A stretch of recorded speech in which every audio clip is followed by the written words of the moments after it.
I think that the AFC runs through three teams right now. Either the Bengals or the Ravens are going to win this conference. Kansas City doesn't have the firepower on offense to be able to outduel Cincinnati and Baltimore. Even if Kansas City gets the 1 seed, Lamar Jackson and Joe Burrow are good enough to go on the road and come away with a win in Arrowhead. Joe Burrow already beat Patrick Mahomes in the AFC Championship game before to make it to the Super Bowl. So we already know that Joe Burrow is good enough to do it before. He can do it again, especially with Cincinnati's offensive line playing at a way higher level than what it has been the past 2 years. Meanwhile, you look at the Baltimore Ravens, you may say, oh, JT, the Ravens always do good in the regular season when Lamar Jackson's healthy, but when they get into the playoffs with Lamar, he comes up short. He's a choker. And if you say that about Lamar, I think that you're right, but you're also wrong in a sense. Yes, Lamar Jackson has came up short in the postseason a good amount of times, but he hasn't had the same level of talent to work with that guys like Mahomes and Joe Burrow have had in the past when they made deep playoff runs and they made it to the Super Bowl. You see, now Lamar Jackson has an even playing field. He has a talented group of wide receivers: Zay Flowers, OBJ, Rashad Bateman. You got Mark Andrews at tight end. You got a really good running game still. You got to upgrade with the guy calling your plays and Todd Monken, that offensive coordinator, and you got one of the best defenses, arguably the best defense in the league right now. Lamar Jackson has enough talent around him where there's no more excuses why he can't take the Baltimore Ravens to the promised land. And the Bengals, they started out this season really slow. Joe Burrow, he struggled early due to that calf injury that he suffered during training camp. But now with him fully healthy, Joe Burrow has bounced right back to form. He completed his first 19 passes against the 49ers, and he dominated the Buffalo Bills, who've had the top 5 defense up to this point, even with injuries and having no run game in that game. We see Joe Burrow operating at peak performance. We see Lamar Jackson playing like an MVP candidate. Lamar Jackson's 2023 season so far has been way better than what his 2019 campaign was, the year he won unanimous MVP.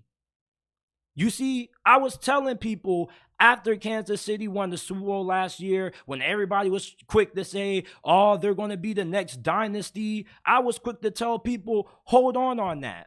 Because there are too many talented quarterbacks in this conference for Mahomes to just go roughshod and continue to dominate the way Brady was. You see, Brady was able to dominate because, for one, he was in a weak division, and for two, there weren't really too many great quarterbacks that he had to go up against every single year outside of Peyton Manning and Ben Roethlisberger occasionally, which Bill Belichick would coach circles around those guys. You see, Patrick Mahomes still is the best quarterback in the NFL right now, but the gap between Patrick Mahomes and the rest of the other quarterbacks in the AFC is not that big. Shoot, if Joe Burrow wins the Super Bowl this year, then people are already going to start saying that Joe Burrow and Patrick Mahomes are on the same playing field. People already kind of want to say that. Joe Burrow took a Bengals team to the Super Bowl behind the worst offensive line in the National Football League in 2021. Lamar Jackson, anytime he's healthy, the Ravens are always in contention for the 1 seed.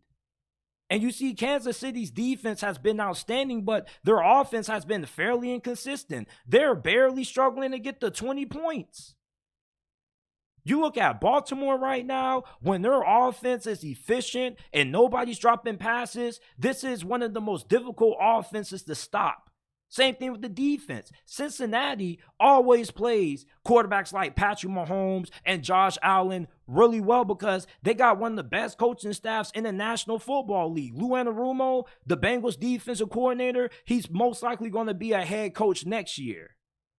Same thing with their offensive coordinator, even though we don't know how much of a say he has in play calling. You see, what the Ravens and Bengals both have that a lot of people don't talk about is really great coaching staffs. And when you look at the teams that make deep playoff runs, they normally have coaches on their staffs that end up becoming head coaches. Look at Philadelphia. When they went to the Super Bowl, they lost both of their coordinators. They lost their OC to the coach and their defensive coordinator, Jonathan Gannon, to the Arizona Cardinals. Both of these teams have the formula to being able to knock off Kansas City. I still don't believe that Kansas City is the best team in the AFC right now. I think it's either the Bengals or the Ravens. And you don't got to have the best record in the NFL or the best record at the moment to make that statement. Yeah, the Ravens are 7-2 on top of the AFC North, but some people are going to say, well, JT, the Bengals don't have the best record. Record isn't a clear indicator of how good a team is at that moment. You're not always what your record says you are. Take, for example, like the LA Chargers. They're a 500 team right now. Do you truthfully believe that the Chargers are good enough to win a playoff game? Come on, man. Like, another clear indicator is the Baltimore Ravens. They're 7-2, but yet people still think that Philadelphia is the best team in the league because they got the best record. If you watch Baltimore play, they blew out Seattle and they blew out Detroit. Two really good teams, two teams that are locks to make it to the playoffs in the NFC and probably are going to win a playoff game. You look at Cincinnati, they beat the 49ers pretty convincingly, pretty handily, and then they recently just beat the Buffalo Bills, and although the score may say 24-18, that game was 21-7 at halftime at one point.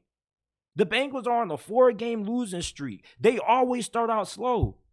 Right, there's people who were kind of forgetting about the Cincinnati Bengals at one point. You talk about teams that should be in the conversation to make it out of the AFC. You got people talking about the Ravens, the Chiefs, the Jaguars, and the Dolphins, but just forgot about the Bengals and forgetting that Joe Burrow wasn't himself. Now that Joe Burrow is fully healthy, he's good enough to get the Bengals over the hump against Kansas City. Like, people make Kansas City seem like they're just such this giant and they're just such well-oiled that no matter what, you can never count out Andy Reid and Patrick Mahomes. Like, why is it that we can never count out Patrick Mahomes? I mean, yes, we get that he's one of the greatest quarterbacks of this generation. They got a great head coach, but let's stop acting like Mahomes has never lost in the playoffs before. Joe Burrow beat him in Arrowhead in 2021. You mean to tell me that he can't do it again? He damn near did it last year. Lamar Jackson has the best defense in the NFL statistically right now and one of the best rosters in the whole entire AFC. So he also has the firepower to be able to get it done. With the way Lamar Jackson has been throwing the football, he's able to go out there and outdo a Patrick Mahomes because, let's be honest, if I were to ask you who's the scariest quarterback in the NFL, you're probably going to say Lamar Jackson. Lamar Jackson, with his dual threat ability, arguably one of the fastest players in the league, his ability to operate the intermediate, short, quick passing game has been really impressive. And you couple that with the fact that even if all his wide receivers get covered and nobody's open, he can still get out of the pocket, improvise, and buy time for receivers to get open, or he's a threat to take it to the house anytime he chooses to scramble, or if the Ravens want to run design quarterback runs. It's just pick your poison with the Baltimore Ravens. It's either you try to game plan to slow down the passing game and they can beat you on the ground with the run game, or you can game plan to stop the run and they can beat you over the top with the pass with Lamar Jackson. You see, the AFC is going to come down to either the Bengals or the Ravens. Some people may say Jacksonville. I don't think Jacksonville has the talent on defense yet to be able to beat the Bengals or the Ravens. If you need a big stop late, who are you going to trust? The Bengals, the Ravens, or the Jaguars defense? I'm going with the teams that have the ability to consistently get after the quarterback, because that's what matters the most when you're in third down situations. You got Trey Hendrickson, Sam Hubbard, DJ Reader. The Ravens have plenty of guys and plenty of depth on that defensive line to get after the quarterback. So if you were to ask me right now, who do I think we're going to see in the AFC Championship game, I think it's either going to be the Ravens or the Bengals, unless these two teams match up before then. Maybe in the wild card round, maybe in the divisional round, but one of these two teams is going to be representing the AFC in the Super Bowl this year.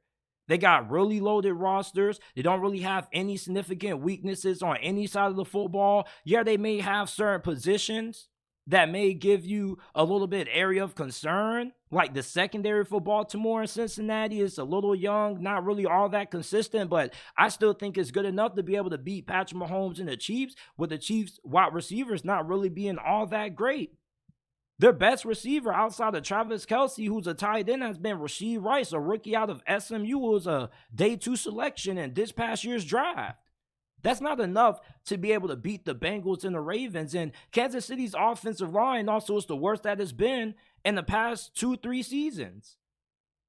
The two best teams in the AFC right now are the Bengals and the Ravens. And I think one of these two teams are going to end up making it out of the AFC and making it to the Super Bowl.